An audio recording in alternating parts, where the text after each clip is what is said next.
Welcome back, Beaver fans. We have our last captain interview, and I am joined today by Kelly Schultz. She has been our BSU women's hockey play-by-play announcer since 2007. She is also the play-by-play announcer for the Minnesota Whitecaps since 2018. I am also joined with Kara Werth. She is a senior assistant captain, and take it away, Kara. All right. Hi, everyone.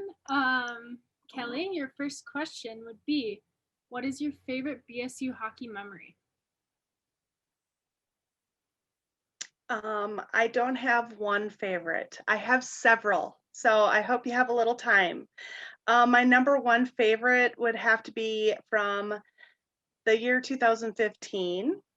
We took UMD to 3 games in the playoffs, and game 3, we scored to force overtime. It was a 1-0 game. Duluth was leading, and Hannah Moore scored that goal with like 34 seconds left in the third period. And then, of course, the overtime winning goal. The pictures become famous of Caitlin Tuga, Stephanie Anderson, and Alex Satrowski celebrating in front of the UMD pep band. They were in that corner where the goalie was. It was still one of my favorite memories. But from that same year, though, we then ended up beating Minnesota in the final face-off, 1-0, and that was incredible because it was a 1-0 game. Brittany Moa posted a shutout against probably one of the best goaltenders I've seen on an opposite team, and that was Amanda Levier, who plays for the Whitecaps nonetheless.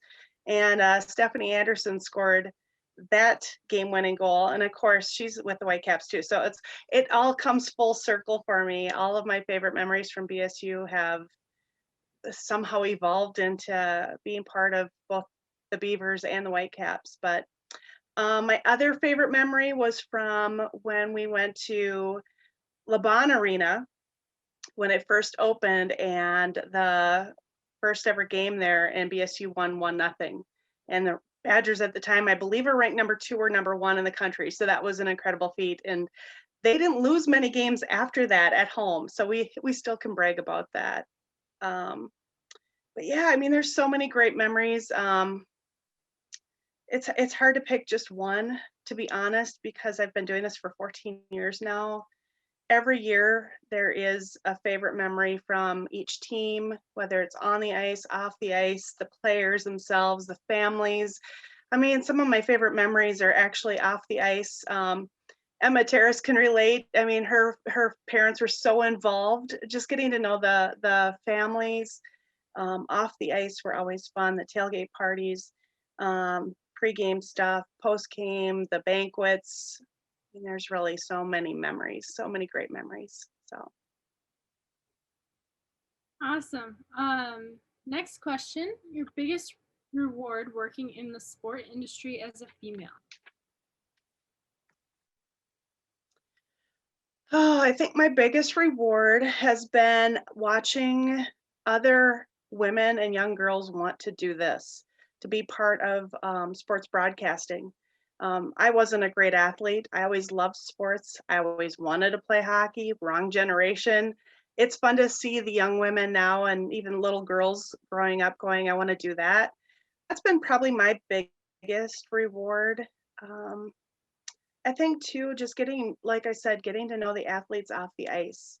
You know, what the fans don't get to see off the ice, I get to experience when I'm traveling with the team, and then I get to retell those stories over the radio. So I think there's so many rewards to this job. I just think watching other young women and girls being successful in the sports that they love, and then going on and then taking that love of sports and turning it into a way to kind of change and grow the games. So Very cool. Very cool. Your biggest challenge as a female in the sports world? oh wow, okay, well, let's see, I'll take you back to 2005.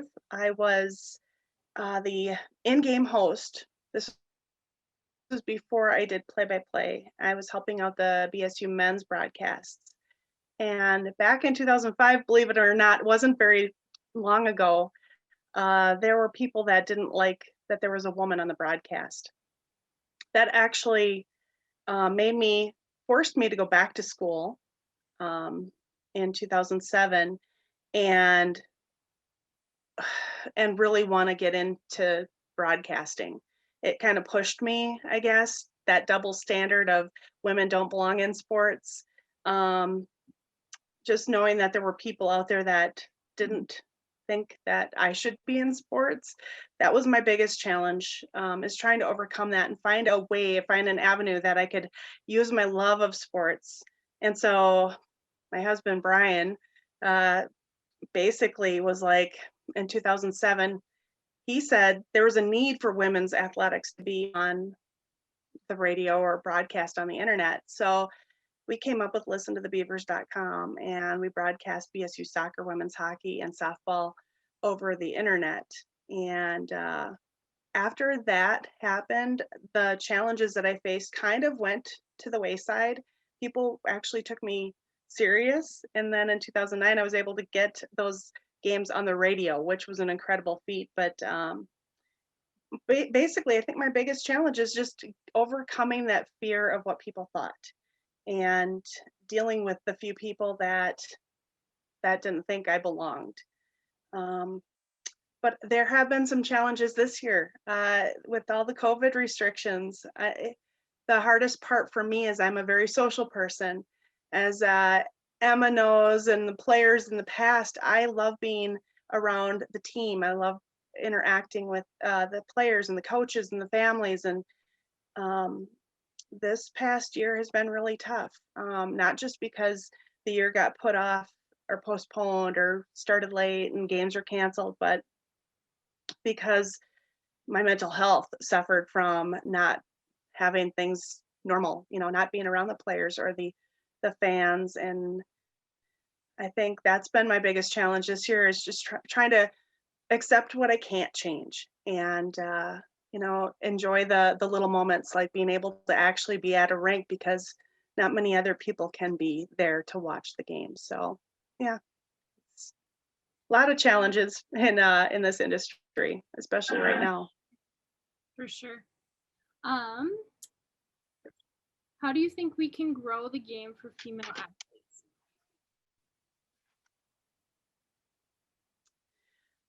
I really think it starts with the youth and connecting the youth with, whether it's the high school athletes, connecting with the younger children, connecting professional athletes with high school athletes, just connecting each other to kind of still, I don't know, help that game or help sports become more accessible, especially like in rural America or poor neighborhoods, or make it more inclusive. I just think we need to reach out to people that we might not think are the typical sports fan, and make it fun for everybody. I think sports is one of those great things where you can go to any game. Well, obviously not now with COVID, but you could go to any game and see people from all walks of life. And I think in order to grow the game, we need to continue to remember that we're all different, and make those games and those sports accessible to people that maybe don't have the money for it, or maybe don't think that that sport is for them because of previous ways people have kind of put a name on a certain thing. Like I remember growing up, I always thought hockey was kind of a rich man's sport, and it's fun to see how, especially here in Bemidji, that sport, hockey, has been brought out to the youth. Here, I've got a good friend of mine who's got two little boys who play hockey, and they're both Native American, and I love that they're able to play the sport that they love and not be judged by where they came from or how much money they have and that kind of thing. I think it's we just need to be more inclusive, and to grow the game. We're gonna have to do our part to make sure that nobody's left out. I don't know, and make sure kids think that the games are fun. Less pressure on them. when they're little. Don't think that they're going to automatically be an NHL or NWHLer. Let them have fun when they're kids, and let them play many sports, not just one. Was there a woman instrumental in getting you into broadcasting?